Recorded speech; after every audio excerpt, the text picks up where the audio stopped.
I've given you a couple of options for ideas to embroider on the front of your sweater. I have Space Invader, and I'll show these to you in detail at the hand camera, and a heart. And I've given you charts for both of these. Really, you can look online. There are so many free cross-stitch motifs, and you can use any one of those, you know, as long as the design is something that's, you know, maybe 15 stitches by 15 stitches, a little more, a little less. Any of those will work as duplicate stitch on something like this. And there are so many free ones out there. You can even do, what I think would be nice is to do a letter, the baby's first name, something like that, one single letter. Anyway, there's another idea. Let me show you these in detail. Here's the little heart, and I've done it out of a variegated pink yarn.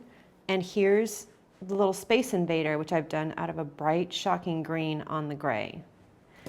Okay, let's work this. Here's my plain sweater front. And when I decide the pattern I want to use, I want to be sure to count down and make sure it's centered and make sure it is where I want it to be. I've placed the ones that I've done kind of high up on the sweater, not in the center, but kind of high up right here, and then counted down the number of stitches that it uses to make sure that it is where I want it to be. You'll want to do that with your own pattern. You can't really mess that part up as long as it's centered, of course. Now I'm using a really bright yellow here for demonstration purposes, and it's just a worsted yarn. So I'm going to double it up because this is chunky, this is worsted. Double thickness of this will match pretty well with what I'm doing. So I have my tapestry needle, and I thread the yarn onto the tapestry needle and double it up. Okay. I'm not going to pay attention to where I am because I just want to demonstrate this technique to you. We've talked a lot about the knit stitch, and this being the knit side of stockinette, being a series of V's. And that's what we're going to work with now. Duplicate stitch is really just a way of copying exactly the way the knit stitch looks. See, it's a series of V's, and it just happens to be in a pattern. So the first thing I do is I come from the back, and I come in at the bottom of a V. There's a V, I'm right at the bottom of it. And I want to pull my tail, leaving some edge in the back edge, some of the end loose in the back there, but not too much. So there's the first V. I came at the bottom of this V, I skip that V, and I go through both legs of the V above it. Pull that through, and I watch my tension there, and I go back down into the same hole I came out of.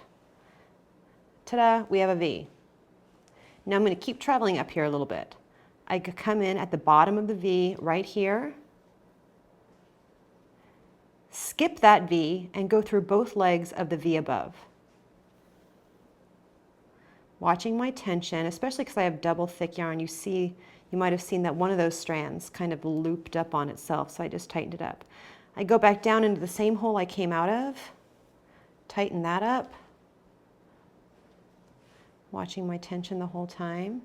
Okay, there I have a couple of V's. I can keep doing this. And my favorite way to duplicate stitch is actually to travel up like this, which is why I'm demonstrating it this way. But when you're doing a pattern, of course, you probably have to go different directions. I do find it easiest to start at the bottom of a motif and work my way up. Okay, so I have a few stitches there, and I can very easily travel to the left using the exact same thing. And I can travel down, although it's not my favorite way to do it because I have all of these stitches to go through.